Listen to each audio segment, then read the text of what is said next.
Today on the Ave Podcast is the annual, the yearly, the every 12-month or so edition of the State of the Raptors Address, where we break down the Toronto Raptors' current season, a review, if you will. We discuss the direction of this team in the next couple of years, to move on or to commit to Fred VanVleet, whether or not Scotty Barnes needs more room for his wings to spread, if we believe in Jacob Poetl, if we believe in Jacob. Plus, we explore Nick Nurse's impact in the locker room, if it's still Masai We Trust, and we break down every area of the Raptors season. And on a non-Raptors note, we share our thoughts on Ja Morant. And normally these pods, at least this specific episode, are usually completely Raptors-centric. How can we overlook the way Ja's moving right now? The answer is, we can't. And when I say we, I mean my South Shore family members. I'll introduce them in a moment. But with all that said, I thank you in advance for tuning in. If you haven't checked out my latest episode of the Ave Podcast with Vision Poet, the creative Trashtrapeze Theater, on social media, I don't know exactly what you're waiting on, but go check that one out after this one, wherever you listen to podcasts, or watch it on my South Shore YouTube channel. And whatever platform you listen to podcasts on, I'm on it. And you can tune in on SouthShoreAve.com for all things South Shore Ave, including the catalog, which I'm going to really start reintroducing, in the next month, or I should say this month, for some of my favorite episodes, to clips of the forgotten and most interesting ones. You'll see soon enough. Plus, hit that 5 stars wherever you're listening, like you got money on it. And we're not worth the bet over here? Damn it. And also, rate, review, and subscribe if you haven't already, especially the 5 stars, because it drives this vehicle. Please, please, and thank you. All right, let's get this started. But before we do, this was recorded originally on Sunday before Scotty Barnes got thrown out of that Nuggets game by Scott Foster, which even shocked the shit out of his fellow ref, which you can see the clip of the ref's face is actually pretty funny. All right, so unfortunately, that's not included in today's episode. All right, there's my disclaimer. Otherwise, please enjoy.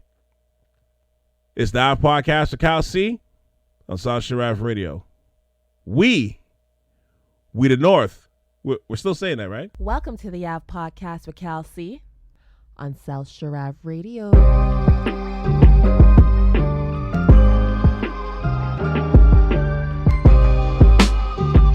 right, welcome to the Ave Podcast. I'm joined by my South Shore Ave family members, as always, for this episode. I'm joined by Julian, a.k.a. Jules the Commish, and the head coach of Team XL Hoops and Red Rush Ontario AAU program, COO of Team Lightskin, and he now has the responsibility for delegating within his team the responsibility of being the Dylan Brooks Whisperer. Please welcome back Randall Walter as well. How you guys doing today? I'm good, man. Dylan Brooks Whisperer. I like that one. Somebody's got to take care of him, man. This guy's got 16 T's already, man. He's already losing games. Shit has just got into March. I was like, how's that even possible? I don't know what's more exciting, to watch him just go out there and just kind of play the villain like a WW, we call it wrestler, mm-hmm. or actually even him walking into games looking like Stone Cold Steve Austin. I think that's yeah, he's definitely embraced that entire role. Sure. Oh, 100%. He's figured out his role in the league wherever he goes. Mm-hmm. If it's not in Memphis forever, but he's definitely figured some stuff out. And, they're writing articles about him, about his ways now. So, which I find like hilarious in itself. Which is great though. It's like Sorry, go ahead.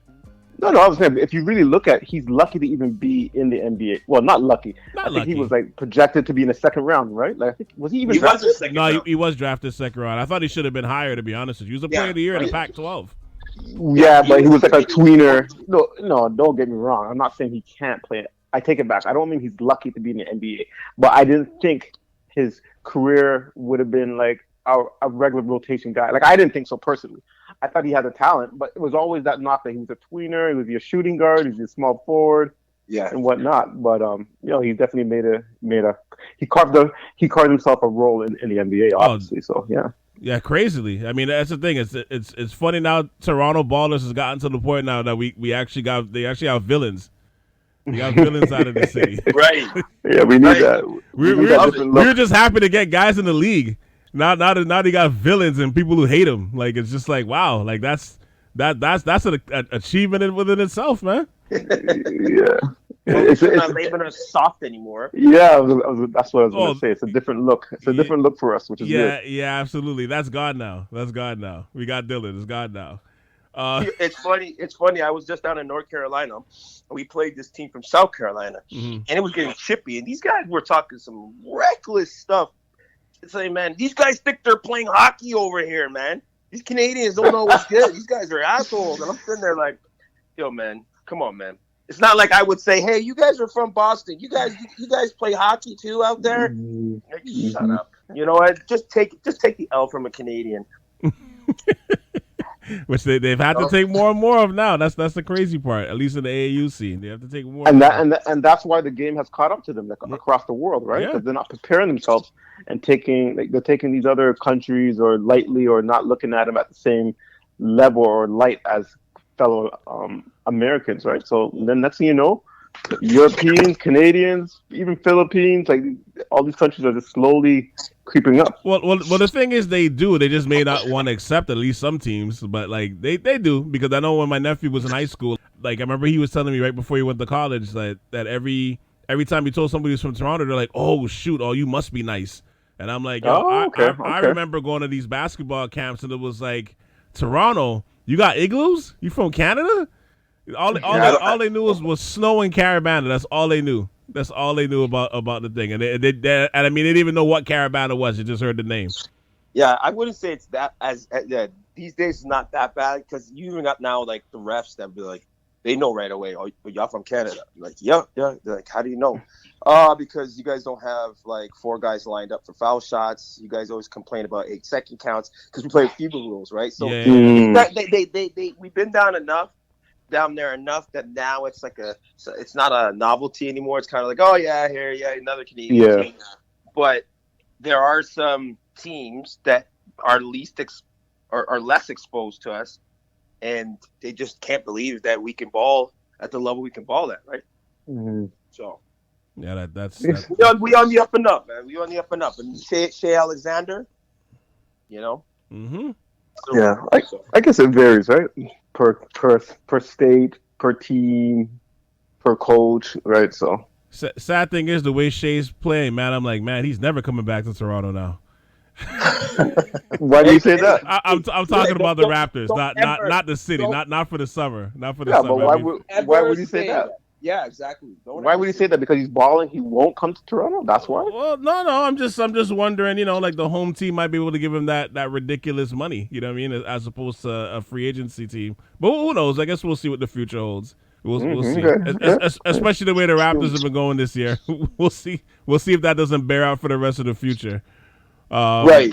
For sure with that. But like, every year as we always do the annual Raptors podcast that takes a snapshot of their season before the playoffs, and one of the worst ones we did, to me anyway, was 2 years ago, because it was COVID. We were all under some sort of lockdown. It was cold as shit, and then the Raptors weren't even here; they were in Tampa. And at that time that team was kind of depressing. It had nothing to do with the show. The show didn't suck or anything like that. However, now the team is mired in a scope of mediocrity. Right now, they're 32 and 33 as it is recording. I think they're in the 10th spot. They're basically at the edge of the play-in tournament. The most interesting thing that they've done all season, to be honest, was all the activity at the trade deadline. And when I think the whole league. Sorry to cut you off, C. You said all the activity they had during the trade deadline. Well, perceived activity. There was activity, but nothing happened. But there was a lot of activity going into the trade deadline. That's what I mean. Sorry, my bad. Oh no, it's all good. And again, we all thought it was going to be a fire sale, but right now they're 27th versus set defenses in the league. They're ranked 28th in effective field goal percentage, which by far means that you're not close to being a championship contention. However, since the trade for Jacob Poetl, they've been 6-3. So the prospects are slightly elevated for the rest of the season to make a run at a playoff spot.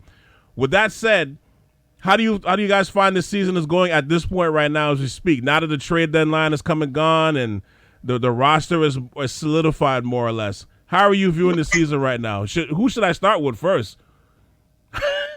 It don't matter. I'll go first. It don't matter. The season has been a disappointment, and there's nobody that would argue otherwise. It's not what we expected. I expected them to be at least top 6 team at this point right now. So, as a fan, I was at mixed feelings of what to do at the trade deadline, and I leaned on wholesaling the team because it wasn't where I had expected them to be at that time. That said, going to your point that you made about defense and where they are ranked all year round, I don't know if you looked at where their defense is since Poeltl, since the acquisition of Poeltl. Mm-hmm. They're I think it was top 8 in the last 12 games with Poeltl there in defense. Yeah. So with that said, he is a missing piece that the Raptors needed. And I would like to see them all play together to end this final. I don't know how many games are left, 15, 18 games left. I really want to see how well they gel. This team at the starting 5, I don't think is good enough to win a championship. No, I'm not. Yeah, I'm not naive in any way. I'm not naive, but I think this team put together is a playoff team, and that can get to maybe the second round. And then at that point, I think you should be able to make adjustments in knowing what holes that need to be fit or what players that need to be exchanged in and out the actual roster going into the next year. So I'm okay with where they are now. But to answer your question, for the entire season, it's a D. It's a D grade at this point. It's a D for and you? We'll see how it goes. Yeah, for sure. At this point, yeah. Okay. What about you, Randall? Well, just to piggyback off of what Jules said, I do think the acquisition or the trade for Poeltl was beneficial. I understood why they kind of stood pat, but y'all know what I'm going to say. You can't win.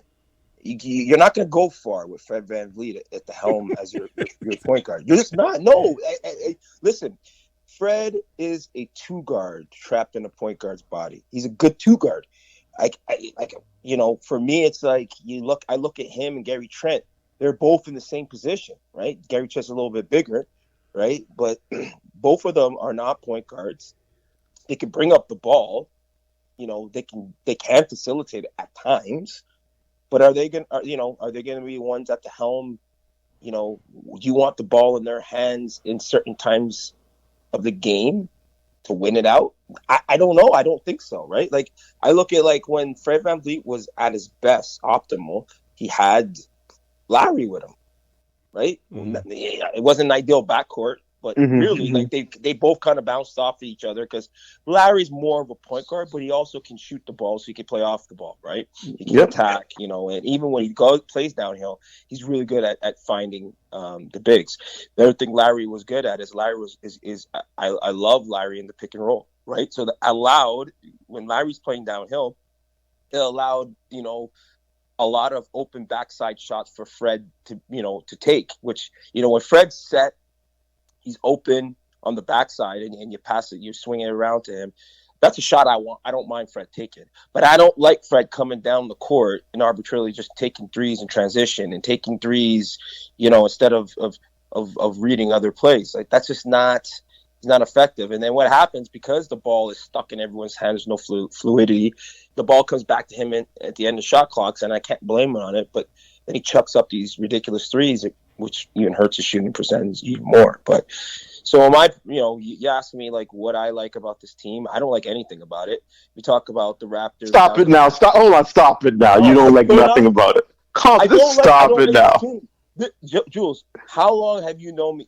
We could talk. We go back years. I know you don't like the team, but you said there's nothing to like about the team. That's what you just said. What is there to like about this? You don't like Barnes. You don't like Barnes' potential. You don't like how Siakam's playing. I love Barnes. Come on. Okay. Let me break it down for you then.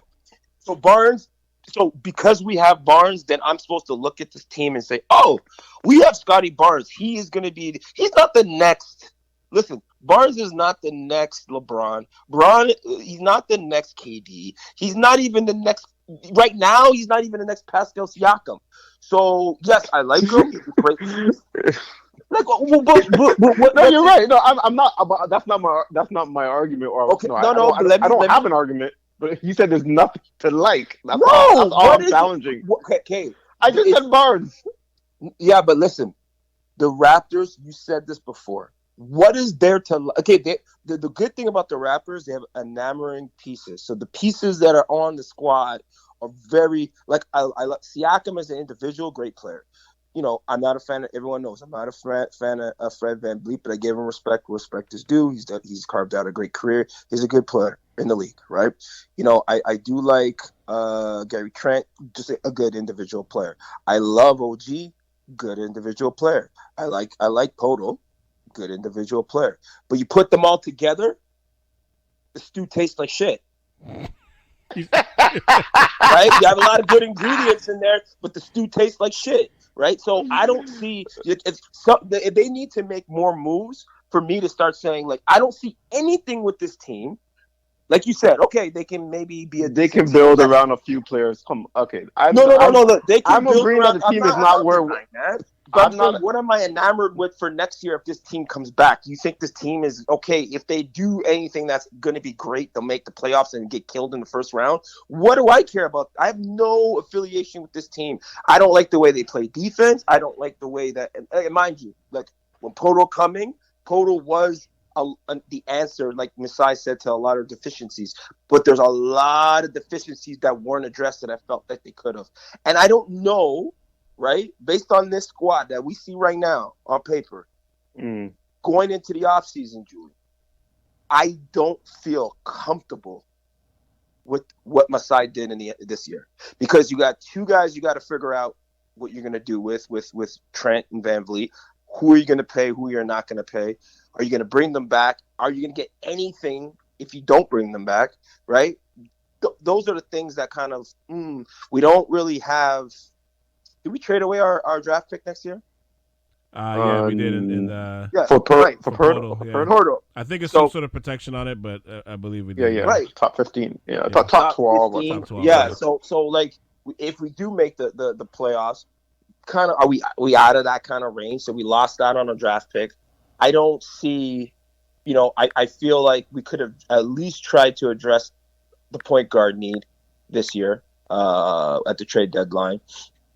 For the last 2 years. For the last 2 years, to be honest with you. But right. But there's just so many what ifs. There's so many what nows. There's so many why didn't we's that I just don't know which way the Raps are gonna pivot to be relevant in the near future again. Right. Then that's all I'm trying to say. Like, I don't like if Masai plays this game too much of holding tight and he's been lucky, I think his luck is going to wear out unless he has something up his sleeve, which I don't think he does. Sorry, let me be clear. So it's 2 second-round picks, one this year and then one in 2025, and the 2024 first-round pick for Jacob Poetl and Cam Burch that they traded. But at the same time, Rando, so are you saying, like, when Metro makes like jerk chicken, it sounds good, but when you taste it, is that what you're trying to allude to? Yeah, or when you go to the, you know, like a regular grocery store, like No Frills, and they have patties there, and you're like, oh, these patties look good, and then you tell me, like, why these patties taste like cardboard? Yeah, it's like that's what it is. Like, it looks good. It's right? not. It's not Randy's. Game, like it's not Randy's. It's Andy's, right? No. Yeah, it's like Andy's. Yeah, it's like Andy's patties, and you're like, oh, these look great. Let me buy them. Oh, yeah, great. And you eat them, and you're like, is it supposed to be spicy? Okay. Okay, so I gotta say this because I know you guys are gonna say, Jules, you're biased and blah blah blah. But there's still a lot of components from the championship team that's still on this team. I agree with one you. thing. So that's one. Of course, they were bench players then, Julian. They were bench players. But then now they're all stars. Oh God! No, Fred VanVleet was an all-star, and Siakam was, like, since the championship. But my point is, there is a lot of chatter as to Calvin, what he mentioned before the trade deadline, because there's a lot of teams that see our players as assets. They see there was value there. So that was my second point. Absolutely. That's my second point. So now, third point is, I do agree with you. This team is not where it should be. So I'm not denying that. But last point to add on before Calvin moves on is that I think moves will happen at the end because we can't sign everybody. So that's for sure. So in this offseason, we can't sign anybody, and we do have assets that we can trade off. So I think it all depends on if Fred VanVleet opts back in. I think OG has another year left, so we can still make trades. So it's not like we're trapped and these guys are going to walk, right? So OG for sure can be in. Why would he opt in? No, well, I'm not saying he will. I don't think he will either because he's balling a little bit now again. Where other teams I can see will throw money at him in the offseason. But OG, we still have OG to trade, right? Trent is a free agent too as well, right? So, but bottom line, we still have OG to trade off if we need to, which I think will happen. So at the end of the day, let's just see how it goes. I like Poeltl. I think we're going to re-sign Poeltl. I like Poeltl as well. Poeltl is almost like that Marc Gasol piece that we missed before. I'm not saying he is Marc Gasol, so just before you start jumping on me, but I think he's that piece that we needed to guard the big five, rebound, shot block, and I think they can build around Poeltl, Siakam, and Barnes. That's not a bad three to build going forward. Now, are they a championship team? No. But to build, yeah, I like it. Well, that's the thing, right? Like we know we don't have a superstar. Like we have a couple of all-stars in the last 2 years, at least, in Pascal and Fred. But we know there are problems within the roster in terms of how they're used, how they're laid out, and then on top of that, how they fit in a conference that got a lot stronger from a year ago. Like this conference this year, the Eastern Conference is probably the first time in years where they're just as strong as the West. And they probably were stronger than the West before all the trades at the deadline where KD ended up going and Kyrie ended up going out West. But with about, 17 games to go, we'll see how it rides out. Right now, I would grade this team out about a C-. Like we still got another term to go. If at best, if they can make it to that 16th spot, but at the same time, then they would end up playing Philly again. But at least the team will be hot and a little bit more ready to go for them, at least ready for them than they were a year ago if they make the 6th seed. But I would say, honestly, this is probably one of the hardest teams to watch, man, because, since we've been doing this annual pod, just, what I laid out before in terms of the stats, like offensively, it's still hard to watch them score. Like they just and it's been their moniker for years. I wish it would change, but it was like they still have a hard time scoring. Their points don't come in a good flow. Yeah. Okay, okay. Hard time scoring. Okay, yeah. Yeah, it's more so their defense. It's their D. It's what's killing them. Okay, for until sure. Poeltl came. Yeah. So I think they can score. I have to look at the stats, but it's their defense. That first point you made before the question is that's what's been killing us. Yeah. The 4-6-9 set, whatever the 4 players on the floor, that it wasn't working. With Poeltl, there is a huge difference. Even during gameplay, you can see on the plus minuses when he's on the floor. It's a huge difference when he's on the floor. Huge difference. Players don't even want to drive in. They can't back in. Poeltl setting the screens, shot blocking. Well, I think with him, he puts everybody in their proper place. I think that's what that trade kind of did. Like, it does. I think Masai tried to, just work with what he had for the longest while, and like doing the small ball, the tall wings and long defenders, and that stuff still works. But you still need a big behind you to kind of make that really effective. Just having and we saw it last year in the playoffs. Just having a bunch of 6'8", 6'9" guys. As you move to the real teams in the real season or the playoffs, like you could see after a while that's not going to work, right? Yeah. Unless you're Golden State or one of these teams, but you have to have special players for that to work. And we have good players, but we don't have special players for that to happen as yet. You know what I mean? Well, it worked until teams started figuring out what to do against us. Because, like you said, we just like it's not like if you're gonna pull something like that off, I don't think it was a bad thing experiment, right? Initially, and it worked, right? Teams were flustered, like remember, but then they started figuring it out because we didn't have enough floor spacing. We didn't really have a true point guard, so it's easy kind of then after a while kind of figure out how to game plan versus it. But we have the versatility now to go back and forth, to throw it out sometimes when they're not expecting it. But again, the other thing is Nurse, right? Like I have not been impressed with Nurse this season. Some of it is you can't really blame because it's personnel. Other is just even in this last stretch, like I've watched more Raptor games recently because I do like Poeltl.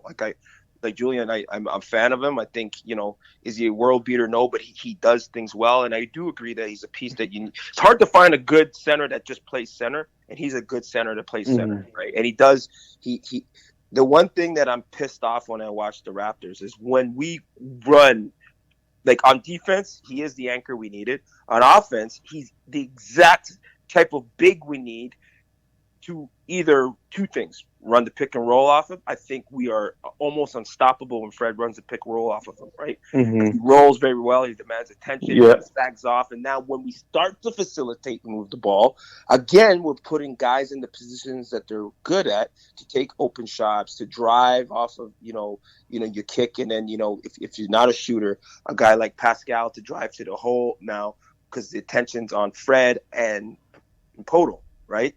And the other thing too is when we work the ball through Poeltl, I think people underestimate his facilitation skills. Like he's really good at finding the open man, and the ball doesn't stick when it hits. At least when we go through him once, the ball doesn't stick. Because I find like when the ball doesn't go through him, and this is a small sample size in the last I probably 9 games. He's only been with us 9 games now. Yeah. Yeah. So like you notice like again, VanVleet, when he doesn't go through him, he starts making bad decisions. When even on Scotty, right? I've been pissed off at Scotty. I don't take him off the hook either. Like he's been bad decisions, right? But I found that Pascal's been playing better. He's not been as ISO focused. He does when he needs to. But we're not moving the ball when and the other thing is we're not even putting why is Nurse not playing Poeltl more? Yeah. That's my only gripe right now. Like not only, but that's my biggest gripe right now. It's his limited minutes. Like he's only playing like I think under 30 minutes. 27 minutes a game. Yeah, I thought so without even looking at the stats from seeing. And at times I'm like, we need him defensively. Like I know he may not match up well or whatever, but defensively he needs to be on the floor. So I don't know. We'll see. I don't know. And that's the thing. He's averaging like 15 and 9 right now, and he's averaging in 27 minutes. He's averaging almost 2 steals and 2 blocks a game, which is actually pretty good. But not pretty. It is good. It's really good. Really great for Josh, especially for a center. With the steals, when he factor in that component. But like, I don't understand why he's only playing 27 minutes right now. I don't get that either. It doesn't make sense to me. So with Nick Nurse. Do you feel like Nick Nurse he's starting to lose a locker room? I don't want to say he's lost it, but do you feel like he's starting to lose it? Go ahead, Rand. Go ahead. Look, again, VanVleet and Nurse are not my favorites, but I will give credit where credit is due. The man has pedigree once he won the ring, but I don't know. Wait, hold on, Randall, hold on. You're not a fan of VanVleet? Sorry, go on. I didn't want to make sure. Just all right. Sorry, no, I love VanVleet. Love. Okay. Bet on yourself. Yeah. But with Nurse, I think he took over the team in an optimal time. And the one thing that I always thought Nurse did well, better than Casey, is his substitutions. He's always been a little bit more methodical and better at it. Sometimes I'm not always a fan of it, but I understand what he's doing. He's like, look, I'm tired of losing. I've tried to play all these guys. Now I'm riding with the guys I trust. I'm okay with that as a coach. But at the same token, I feel like Nurse has, and all coaches do, he has this kind of bravado about him. It's like if you're going to have that bravado about you, you better go about things a little bit more tight, right? Because I feel like it's like his way or the highway as well. Like that's why him and Casey bash, because I feel like Casey was the same way. I feel like he thinks he knows always what the right thing to do is, and if it doesn't work, then he just starts blaming the players. Well, you got to take some accountability this time, partner, because I do think that, Julie, you said it before. We have a lot of pieces on the squad, right? And I just think we didn't have all the right pieces before, but we do have a lot of pieces. That's why during the trade deadline, everybody was enamored, and basically our whole starting lineup and more, where everybody was enamored, and there's all types of trades for all our players because they're all individually good. We just need a few more pieces.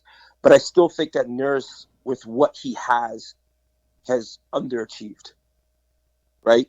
Forget about like the bigs and size, all that. I still think that we had enough pieces to not be as bad as we were. And I think, when you start to lose, unfortunately, you lose the locker room. Right? Doesn't matter what the culture is like, especially when you have a bunch of guys that former all-stars, guys that are reputable, guys who won a championship. They know what good looks like. So somebody has to settle them down, bring them together, and push them forward. And I don't know. I don't even think. I think Nurk just caught lightning in a bottle. Good coach, but I think he just caught lightning in a bottle, and won a championship, and now he's riding off of it. Because after that championship, outside that bubble year, what has he done that was so great? Yeah, I think he. To your question, see, I think he's losing the locker room. I think most coaches do anyhow. Most, not all, after so many years. Like players can only hear the coach after so long. To be honest with you, and then he's not really a rookie friendly coach, right? Like he doesn't really develop. He hasn't really developed many players, like of recent.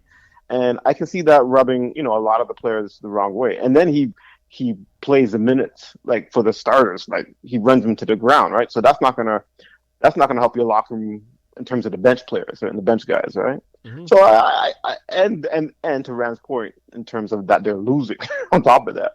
So I think he's losing it, but he hasn't lost it yet. I think he will definitely lose the locker room whenever Fred VanVleet leaves.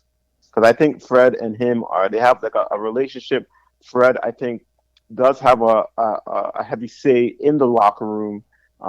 And I think that when Fred leaves, I think this team, Nurse will be zoned out or he'll lose the locker room for sure at that point. But as of now, no. I think the culture, the locker room, they have the personalities to kind of like ride out this wave, and I think they're fine right now.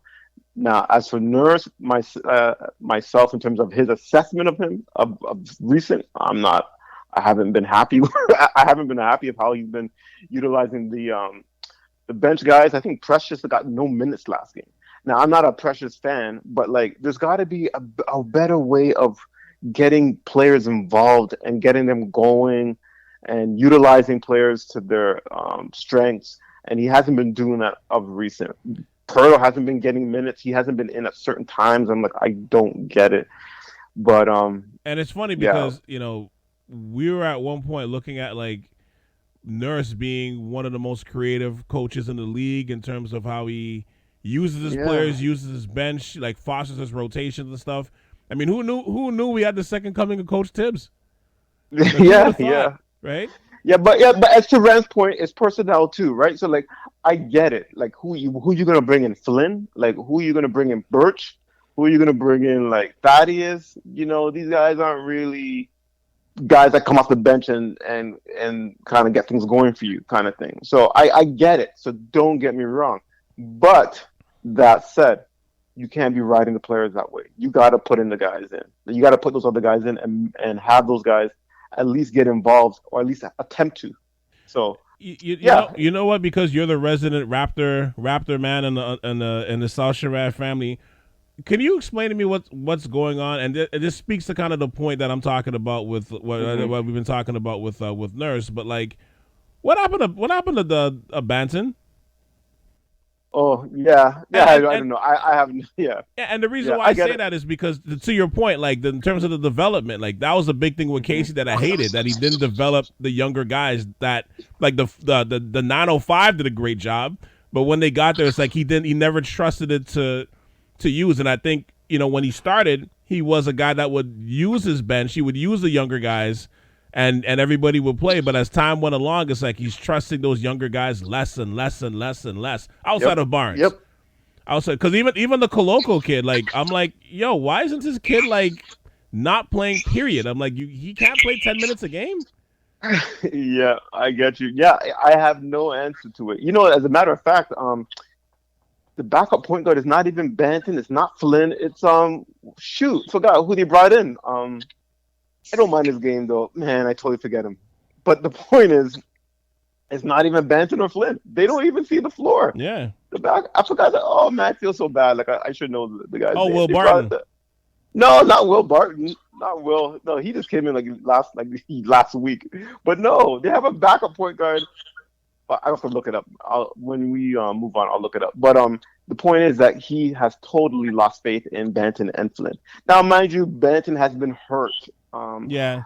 In and off for the last month or so. But even if he was healthy, he would not have seen the floor. He's not seeing the floor. No. So why? To answer your question, why? I don't know. But I can tell you that Nurse does not like Flynn, and if Banton's not playing, obviously he does not like Banton. Yeah. Right. So. Dalton. Dalton. Yeah, Dalton. Sorry. Yeah, my bad. I don't mind him. And to be honest, and he is better than right now. Banton and Flynn. There's no doubt, in my mind. But when you have younger guys like that, you're supposed to develop them, and you're supposed to throw them in anyhow, right? So It sucks as a coach, right? It sucks as a coach, but you gotta develop these guys too, right? So. Yeah, it's part of it, especially when your G League team is lauded as one of the best run organizations in the league. You know what I mean? You have a great farm system coming up, developing all the every time the guy comes from the G League. I mean, the perfect example is Siakam and VanVleet, right? Powell too, and Powell. Yep, Powell too as well. Poeltl as well. You know what I mean? Yep. They're great examples of it. They're great examples of it, but I don't feel like it's being utilized the same. It's at some point, Nurse turned into Casey when it comes to that. It's a little weird. Because he starts looking at wins, right? I think a lot of coaches are mixed. They're looking at W's, right? They want to win. It's for their own personal resume as well, right? They're playing for a livelihood. Yeah, exactly, right? So I know they would never come out and say it, but I know that's what's going on. That's why they're writing these guys minutes. Yeah. Thibodeau, all these guys, they all do it for W's, right? So unless you're Pop, in San Antonio, you don't give a crap. You have that credibility. You can run on anybody, right? But these guys are still wanting to win, and they're still young in the league, and they want to establish themselves and have a resume. And W's lead the paychecks, right? Right. So that's it. That's all that people look at, other GMs and whatnot. They're not looking at how many players you developed in your 5-year tenure in Toronto. Well, the ideal GMs and presidents will look at that, but most are not. They'll look at the record. Yeah, like I said, to me, I don't, and I think I used to mention this even a couple of years ago that especially when they had just won the championship, when they came back, and the way you would call guys out in the media, and I always thought you know what, I'm happy that he's able to do this, but they're winning. It's a veteran team. Most of the guys have been with him for a long time, being that he was an assistant, so his word means a lot. At that point in time, especially because of the wins were still coming, and it was unexpected because we lost Kawhi, all that stuff, right? But as time goes along and you're losing more and more of those players from that 2019 team, I don't mind the fact that he'll call guys out in the media and stuff, but he's not coaching a bunch of laden vets that he's always had to trust his every word. You know what I mean? Mm-hmm. I think the problem is to me, I think he's still one of the more creative coaches. He's one of the best coaches in the league with an actual coaching tree developing. You know what I mean? Because people are trying to, still to this day, look at Adrian Griffin as the next head coach. Chris Finch is over at Minnesota.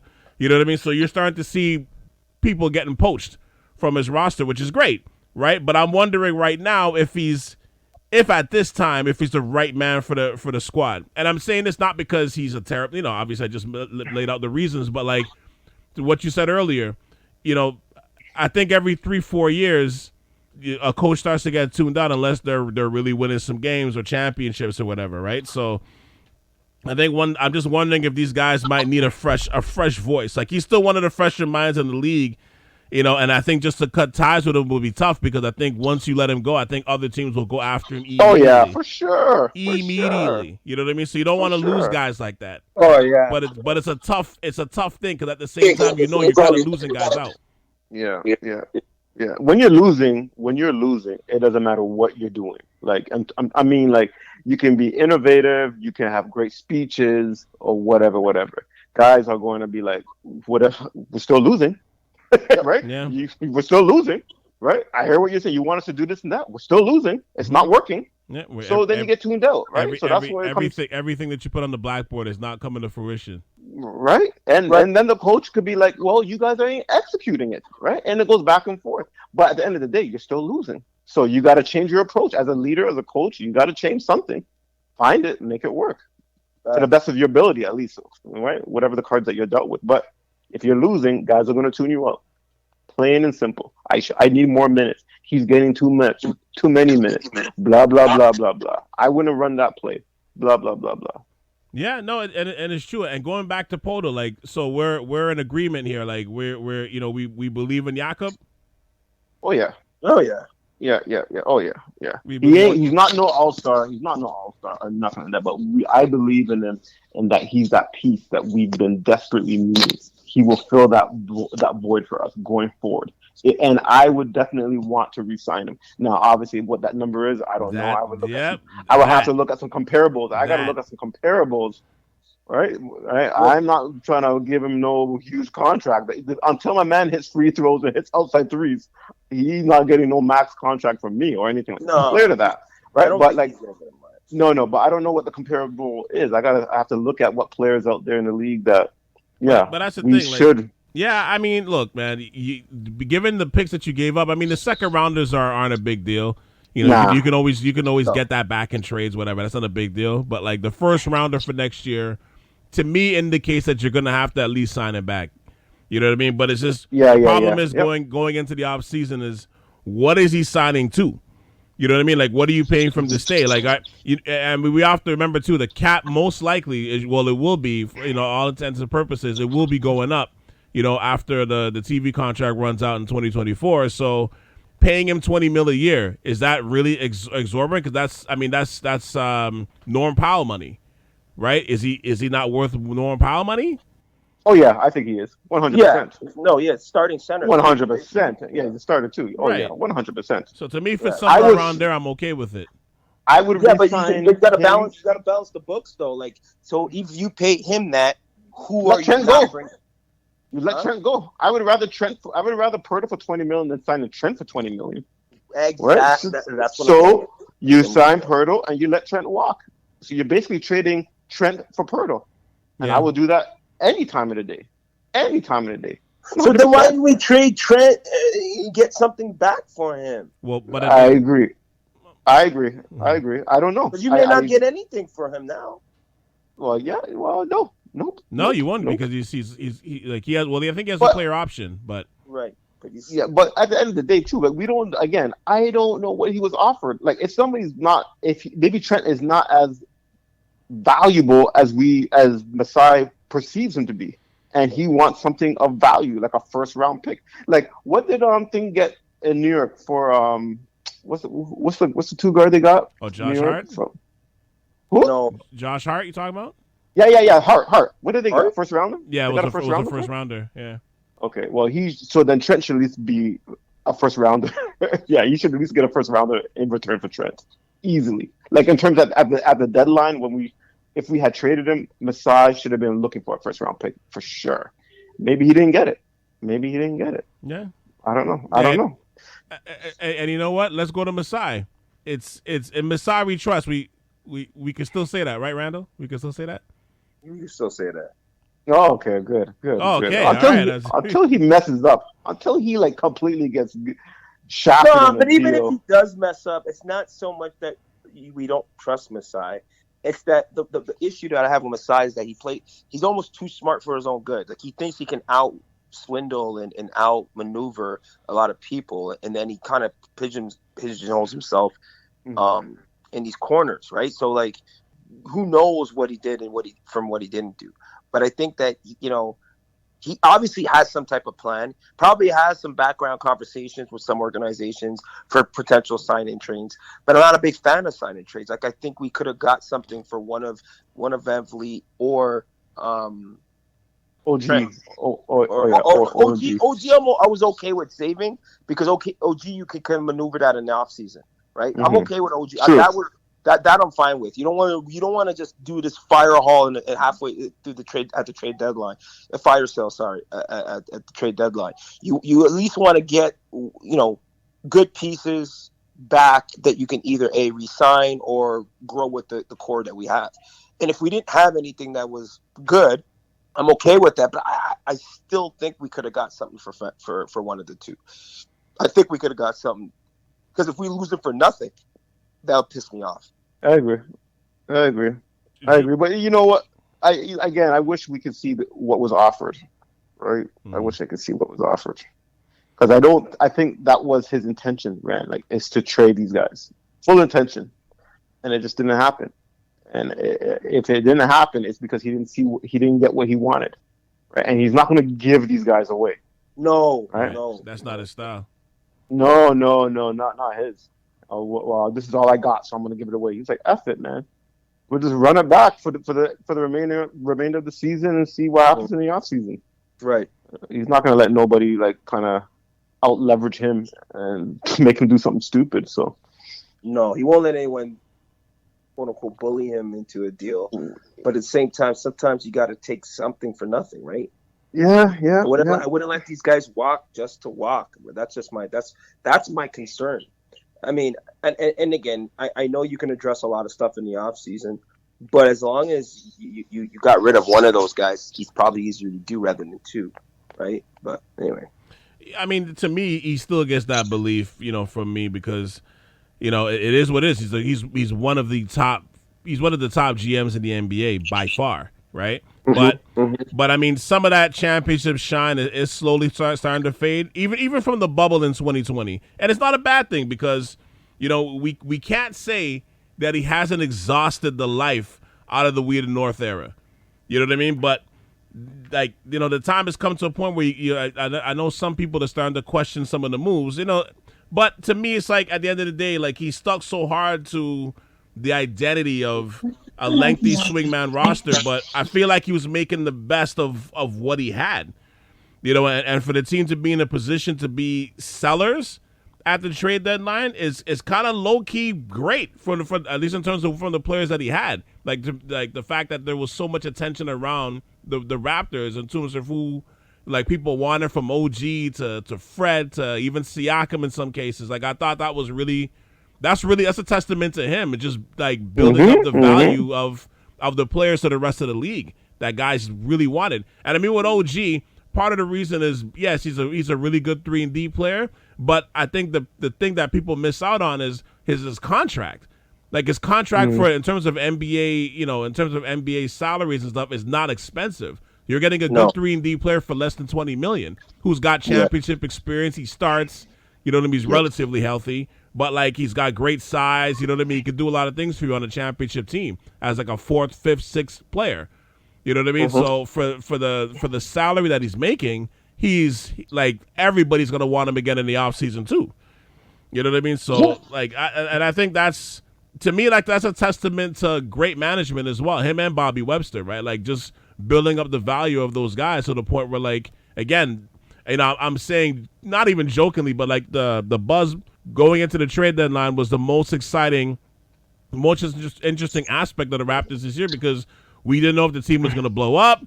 We didn't know if we're going to go we're going to go running for Victor, Wembanyama, you know what I mean? Be part of that sweepstakes. We didn't know if we're going to push for the playoffs, but it was a lot of buzz because we thought players were actually going to go.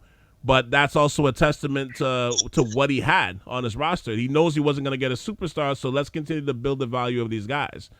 So that's why I still believe him. But he's going to have to make some real decisions this summer, even on Siakam. To me personally, and I'm saying this even though Siakam is a two-time All-NBA player and a 2-time All-Star since Kawhi's left.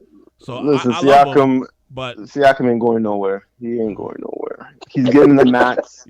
Listen, we can't sign anybody, so let's just be clear. Meaning outside of the organization to come here. He's getting the max. We're offering him the max. He's played like a max player. Now, I don't want to say he is like the best max player out there. No, he's on the lower echelon of max players. There's different levels of Right? maxes, right? Same as what Rand was saying about like great players before we got on the air here. But the point is that he's staying. Siakam is staying. There's no question. He's getting the max money. Hold on. You know, we're gonna get to the direction of the team in just a minute, but what's his max? And I ask this because we know he's not like he's an all-star. He's not a superstar. But high-level all-stars get paid. But when you hit those escalators in your contract, because I mean, since he's a two-time All-NBA player, like second team and third team, I believe. Like he was third team last year, right? Yeah, and I mean, and there's a possibility. I don't think he's gonna get it this time, but this is what, the third All-Star game he's been in since, or no, this is the second one, right? This is the second one he's been in since the bubble, right? Yep. Mm-hmm. Okay, so two-time All-Star, two-time All-NBA player. You know, the contract's coming up by next season. Like, he can get over $200 million. We're sure, right? We're sure we want to give him $200 million? Yeah, yes. Okay. Only because it's Toronto. We're not signing nobody. Like, we're gonna have to overpay. And if you didn't mention any of his stats either. Like, his stats, his stats are great. His stats. Yeah. If you look at his stats and even just watch him play, like how his development has been in the last like 4 or 5 years, he's well deserving of it. Like I like, to me, it's always hard to see 200 million, to see that number being thrown out there and say that person is well deserving. I get it, but for a Toronto Raptor player, he will go down maybe in history as one of the best Raptor players of all time. Yeah. He will, like one of the best, not all. Yes, like one of the best. He will. Yeah, for sure. 25, 8, and 6 he's averaging right now. Of course. I watch this game. Look, Siakam deserves the money, and like you said, Jules, if we can't, the only thing I would say is if we're able to trade him. Okay, let me put this in perspective for y'all. Would you trade Siakam for a Shai Gilgeous-Alexander? Yes. Okay. Yes, I would. But okay, there's no but. Yes, I would. Yes, I would. So that's all I was trying to say, is that maybe there is I would still do my due diligence to say, let me see what I can get for him. Yeah, but you can still do your due diligence even after you sign it. Yeah, but then you're stuck with that big ass contract. You're not stuck. You can trade that. No. Every contract can be traded, and Siakam can be traded because he's valuable, right? So he's not like a bust type. No. So you could do it either before or after. So, but if you sign him, it's not going to hurt you. No. You know what? I had a question that I wanted to ask you guys before I ask this next question. I was going to throw this one out there, and I'm not even going to respond to this. I just want to see the Randall's head explode. VanVleet.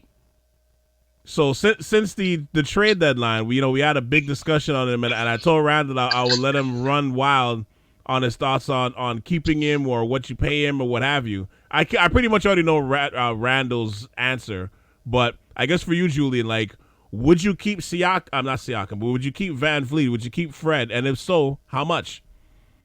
So I'm not looking. I need to see numbers and comparables, and I don't have that off the top of my head. Well, but, yes. But I'm a Fred VanVleet fan. Like I'm not going to hate on him like everybody else does. I'm not saying he's my favorite point guard in the league, but he's one of the best point guards in the league, I think. My only issue with Fred.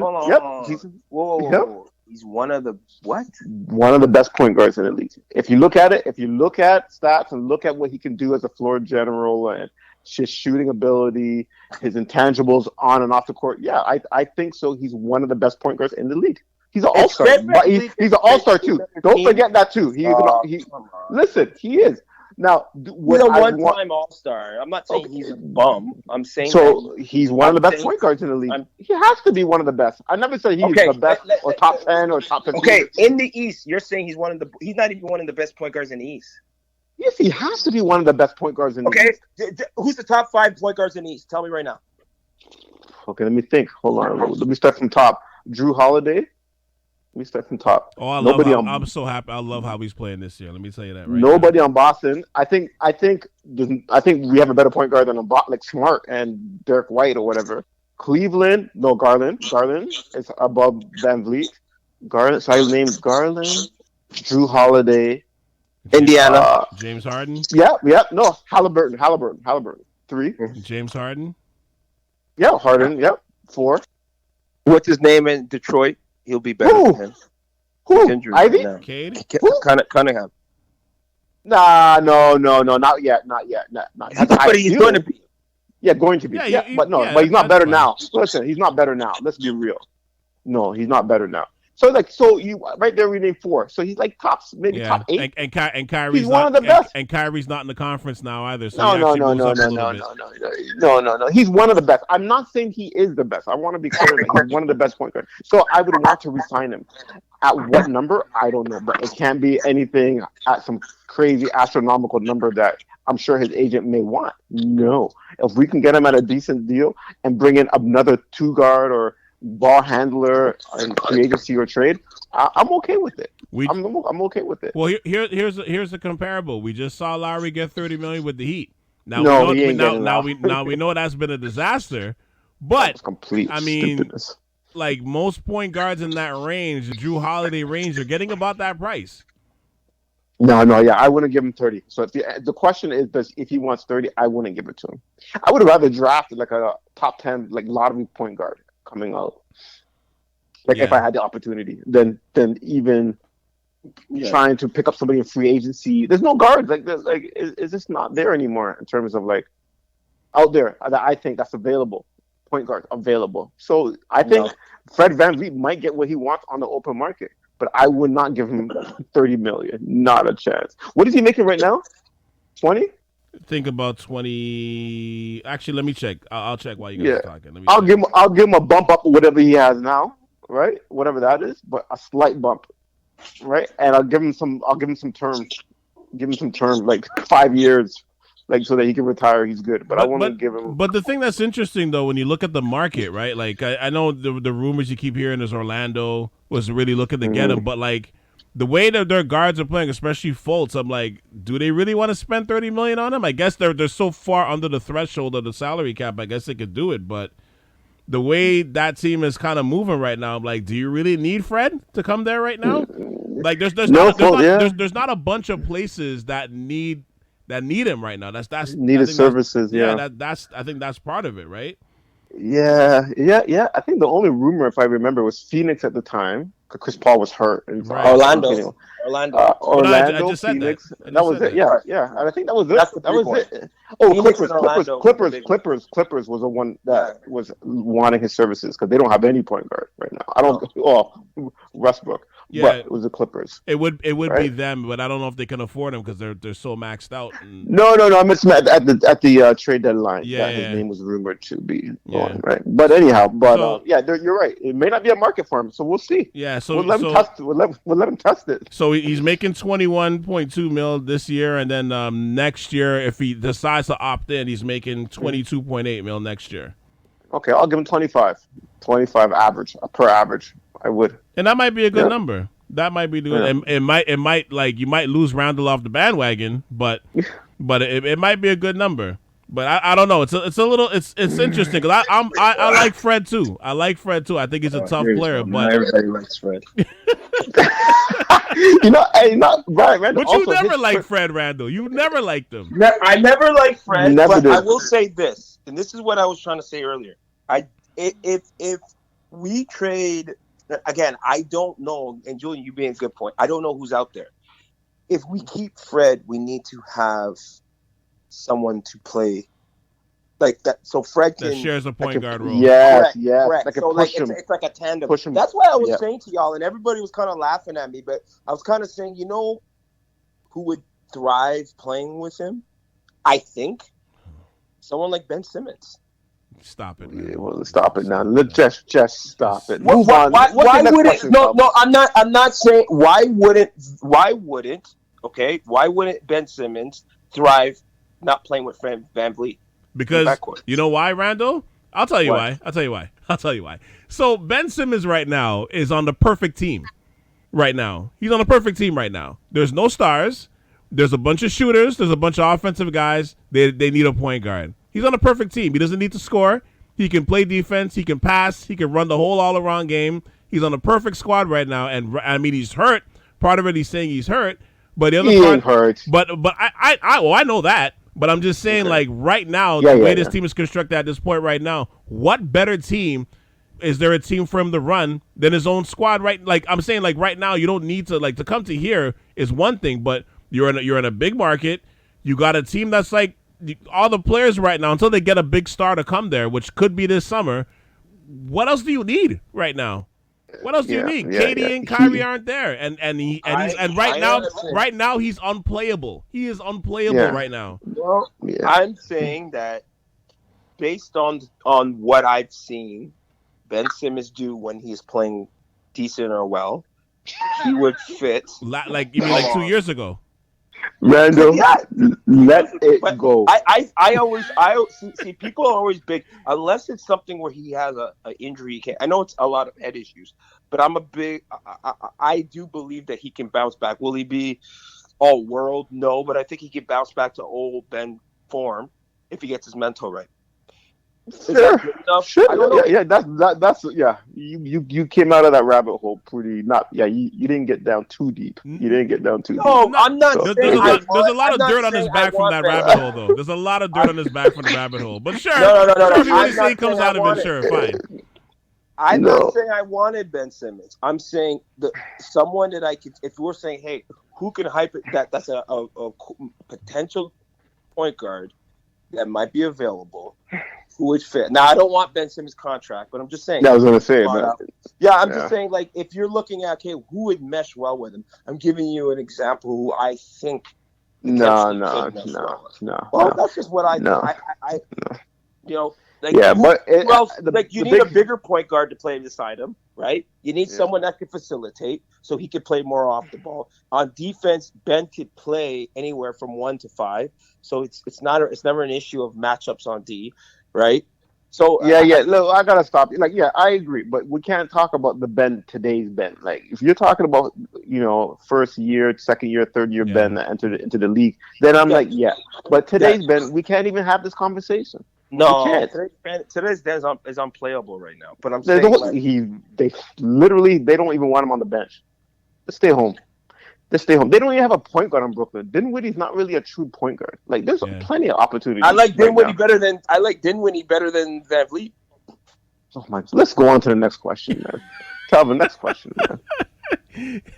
Well, you know what? I'm looking at the league right now in terms of where VanVleet could possibly go, and honestly, in terms of the good teams, like playoff teams or like kind of on the bubble like Toronto, there really isn't a place. He's not good enough to go to a good team. He could go. If someone's no, it's not, Rand. It's not that he's not good enough to go on the team. Everybody has like their point guard. Okay, so that means no one wants to trade for him, so he's not good enough. But but it's not even that though. I think everybody already has their point guard in place. Think about it. Exactly. I know. So even like New York, even like the Knicks going into the season. Upgrade. Yeah, but even going to the season, you would have said, okay, well, maybe Brunson, but I mean, Brunson's an all-star. He didn't make it, but he's an all-star to me. Honestly, the only teams I can see him maybe going to, which ironically I'm looking at Miami. That's what I was gonna say. I was gonna say them, and the other one in the Western Conference, I was thinking maybe would be Minnesota. Yes. Yep. That would be it. Yep. Honestly, that would be it. Minnesota, yeah. But there is still like a market for him. Like, he could go to like a team like Houston and develop young guys. Yeah, like the shittier teams. I'm talking. I'm Detroit. Talking, with Casey, go back there. I'm talking more like the decent teams. A teams, for sure. But I'm talking more the decent teams. There isn't really a market for him. If he still wants to win, like if he's just trying to get paid, then go to Utah. Chicago, go to Utah, go to. Not Houston, but go to Detroit. You know what I mean? Go to places like that. But if you're trying to still win and try to get a ring, and he can still get paid and make an impact, it's the spots are limited. Yeah. Chicago, you might go to Chicago. You might go home. Yeah, because I mean, even with Chicago, we don't know what Ball because Ball seems like I don't know what the hell's going on there. Doesn't look good. But they're clearly missing a point guard. And I think that's why they've came back to earth ever since he got hurt. Right. Mm-hmm. So, but if he comes back, God willing, and he's healthy going into next season, Chicago's not an option for him either. Yeah. Dude, I'm all for whatever option to get him out of here. So I'm not worried about the options.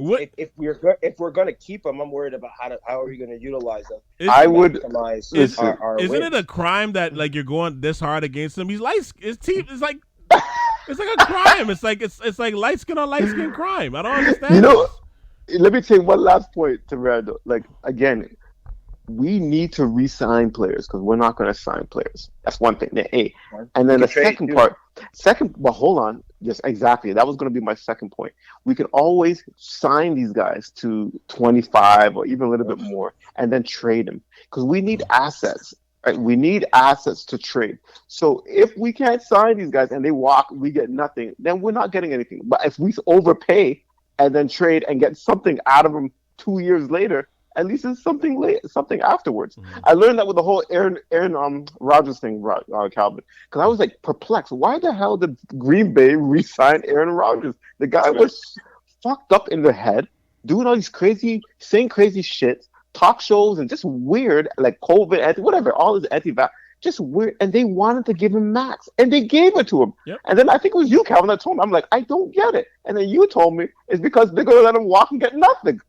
And I was like, fuck. So they signed him, and then the year later, which is where we are today, what are they doing? They're trading him. So in my mind, I'm learning. I'm like, fuck, because it made no sense to me. So I'm just relating it back to like Fred VanVleet and giving him $30 million. Like I don't want to do that, but in case if we have to, otherwise he's going to walk, and we don't get nothing.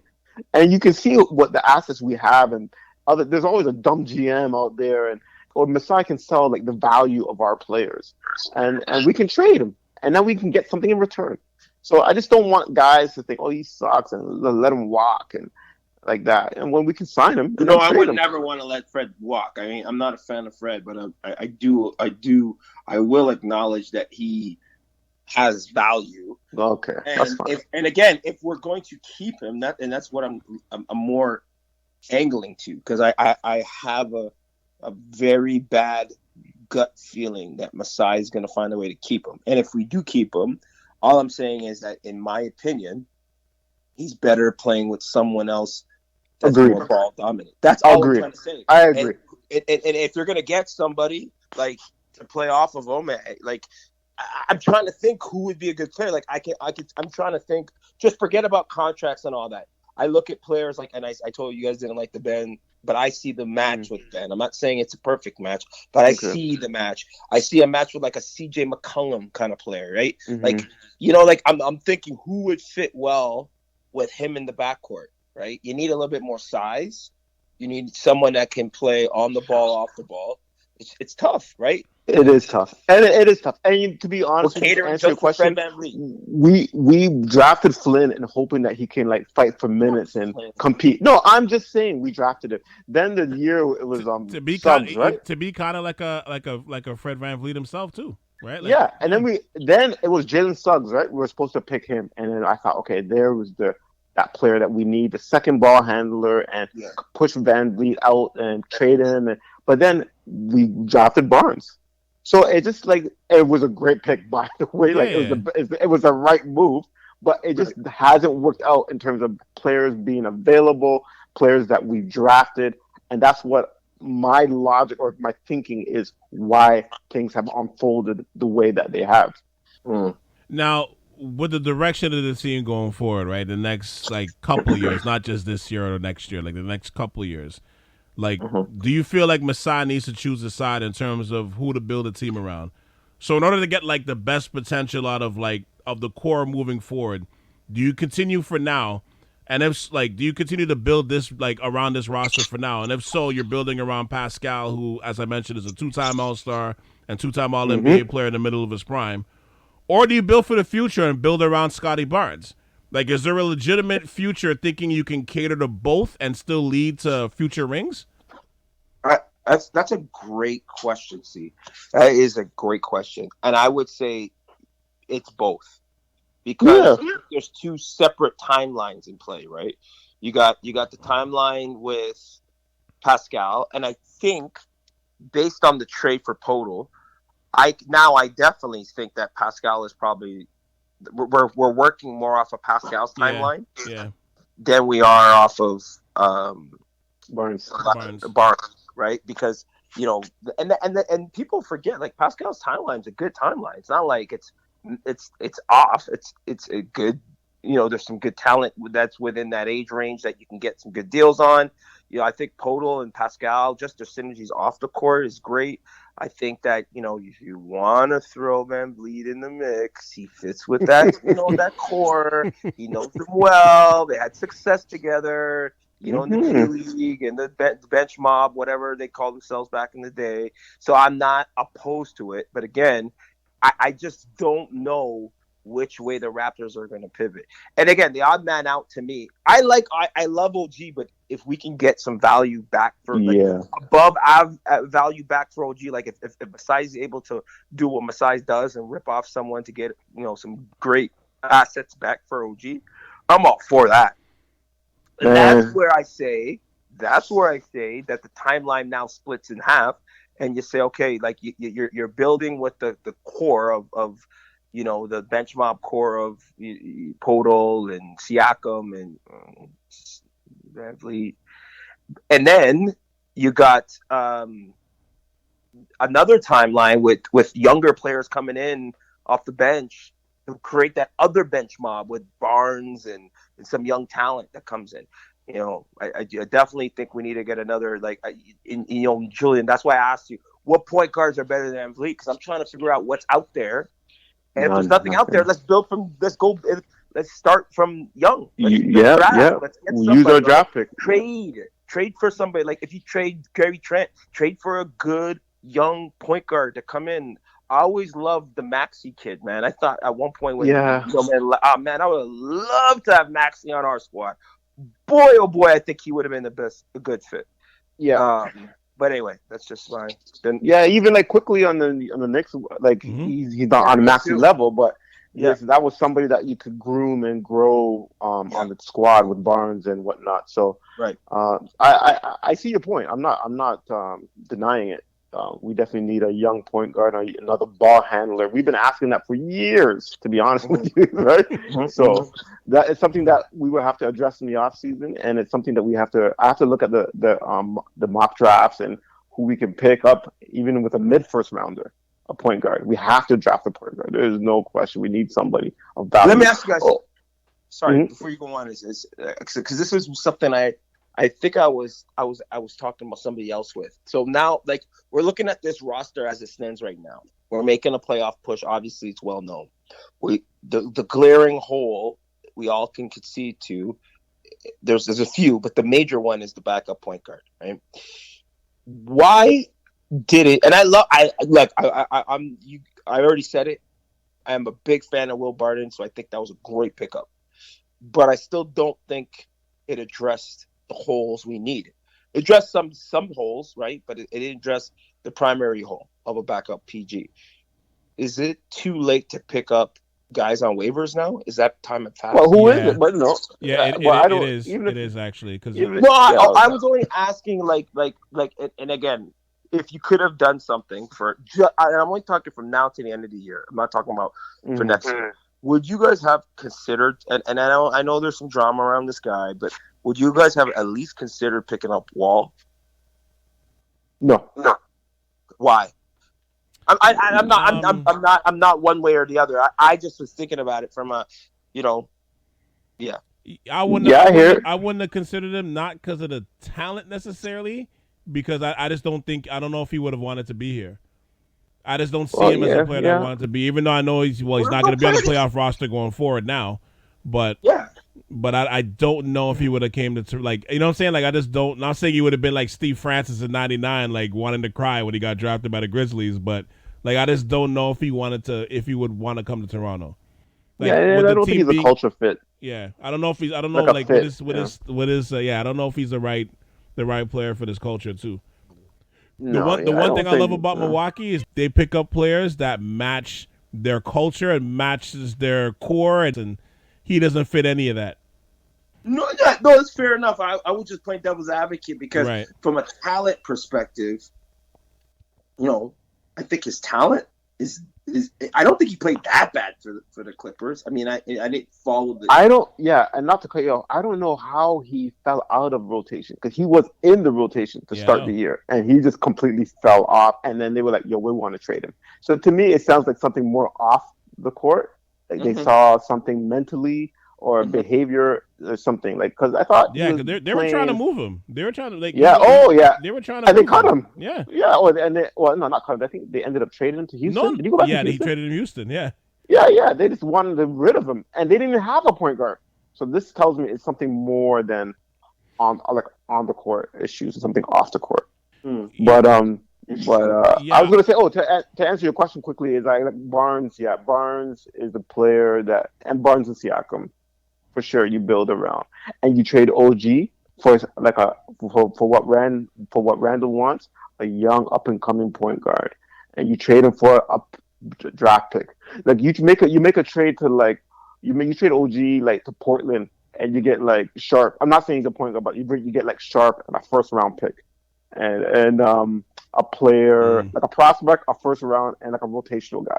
Kind of thing. The way you talking about Shaedon Sharp, the way he's playing, I don't know if Portland would want to get rid of him. That would be. Well, I'm sure they asked for him, but he's not playing. He's not playing like. No, I know, but he's young. He's young, right? Like he's 19, but you can see the potential there. Yeah, so this is what I'm saying, and they got Lillard, right? So like I'm just mentioning that because like he's 30. I don't know how old he is, but he's 32. Right? So they're gonna want to win now. They need players to build around him. So. I'm saying, like, in the offseason, you can address that ball handler, backup point guard, if we end up re-signing Fred VanVleet. Because I think we're going to re-sign Fred and Poeltl and let Trent go. And then trade OG. Well, that's what I think is going to happen. I think the optimist in me would say that you strive for both. You hope that Barnes kind of makes the necessary, like, leaps quickly to match up with the prime of the rest of the core. He's young, and and that's the thing. I know people are kind of knocking him this year. He's putting up pretty much the same stats he did last year. You know what I mean? And you hope that, like, at some point he's going to figure it out, which I think he will. I mean, you're seeing guys like Kyrie, Morant, and all these guys talking about, like, yo, you got to keep it here. Why is everybody worrying about this guy? You're fine. Like, Barnes is the truth. You know what I mean? Yeah. So I trust their voices when it comes to that, right? But I'm not worried either. Yeah, I'm not worried. But I think in order for him to expand his wings going into next year, he's going to be eligible for, after next season, going to be eligible for like an extension.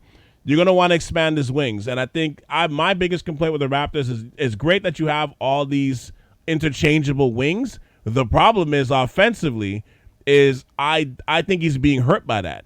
Like, I think there's too many cooks in the kitchen. Like, I think, you know what I mean? I think for him, it's funny. Randall, you're talking about, like, Fred needs a guy to, like, play off of. I think it possibly could be him. But it's just, I think there's like Siakam handles the ball. I think, you know what I mean? I think there's just too many guys there. So they got like, he's got to have a point where he's more of a point forward and just run it to him. He's got to be able to spread his wings, and there's too many interchangeable players at that size and at that position taking up the same spaces on the floor. So to me, you got to get rid of somebody. I mean, obviously we've been saying it's OG. Most likely it will be him. You know what I mean? We're going to miss his scarves. But at the same time, like, he's going into year 3. You want that number going from 15 points a game to 20.